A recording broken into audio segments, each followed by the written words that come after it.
Hi everyone, I'm Vickie Yozwiak and I work in the Religious Education Office at St. Louis.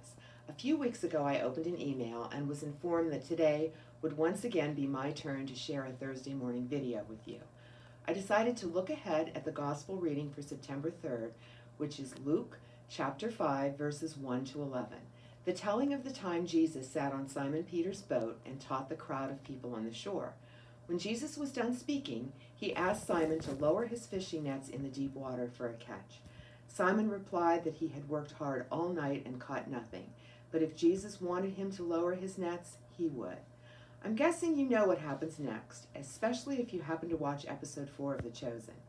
Anyhow, after Simon, James, John, and the others pulled up their nets and filled 2 boats with their catch, Simon Peter fell at the knees of Jesus and said, "Depart from me, Lord, for I am a sinful man."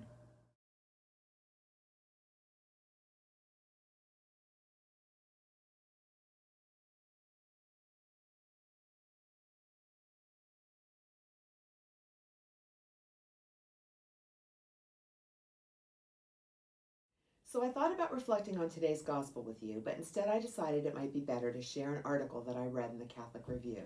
The article, written by Edward Herrera, who's the director of marriage and family life for the Archdiocese of Baltimore, impacted me when I first read it almost 4 months ago, and I still think about his words. He wrote about how often we intentionally avoid silence in our life. We intentionally choose to be distracted. Think about it. The first thing many of us do after we get in our car is turn on the radio. We go for a run or a walk with earbuds in our ears. Many of us even use television, music, or sound machines to help us sleep. Silence is what permits us to hear the small, still voice with which God communicates with us. Yet we go out of our way to ensure that we give no opening to it. Edward reminded the readers of his article how easy it becomes to squander a hidden opportunity when we intentionally choose distraction over silence. In reference to this time of the pandemic, he wrote this: Pornhub traffic is up nearly 25%.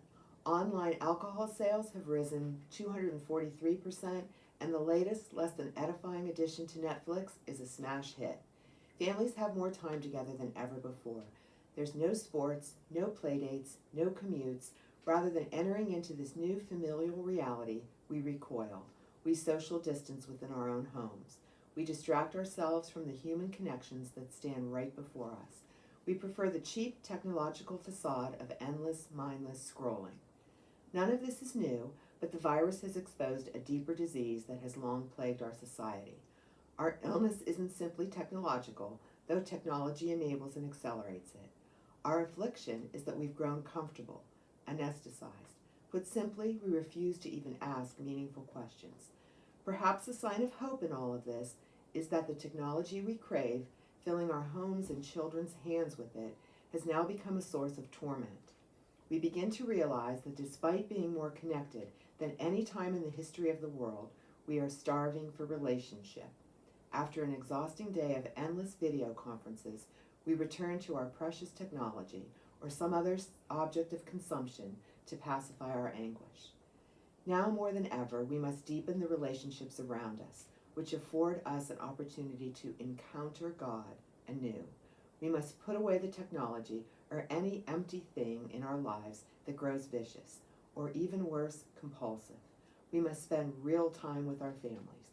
We must sit on the porches of our homes or the balconies of our apartments, waving and talking to people as they pass by. We must plant a garden or mow the grass. We must reconnect ourselves with the earth, a basic concept we seem to have lost.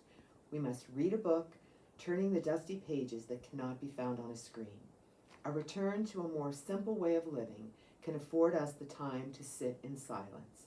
This will not necessarily lead us to a deeper conversion, but at least it's a start.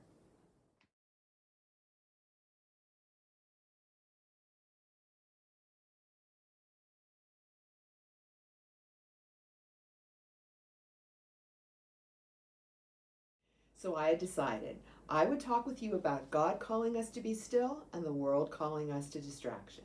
I was even affirmed in my topic of discussion when I happened to stumble upon another article by a favorite Christian author who shared these comments. Do this often. Grab a lifeline by stepping offline. You'll see your true self when you look for your reflection in the eyes of souls and not in the glare of screens. A friend even recently shared that although he and his wife were both working at home and spending much more time at home, at the end of their workday, she would be off in one room of the house doing one thing, and he would be off in another corner of their home doing something else. He realized that he missed her. He told her that he missed her and felt that they were squandering a great opportunity. Together they decided that they would intentionally focus this time on setting other things aside and strengthening their relationship. Finally, I stumbled upon these words that were shared by Pope Benedict at a general audience in 2006. He said this: "This is how the apostles' adventure began, as an encounter of people who are open to one another. For the disciples, it was the beginning of a direct acquaintance with the teacher and starting to get to know him. Indeed, they were not to proclaim an idea, but to witness to a person." Isn't God good? Simon Peter's encounter with Christ caused him to fall to his knees, acknowledge his sinfulness, and enter into a personal relationship that would change his life forever. Christ provides opportunities for each of us to encounter his love, encounter his mercy, and to enter into a life-changing personal relationship with him. Because really, none of us knows how long we have.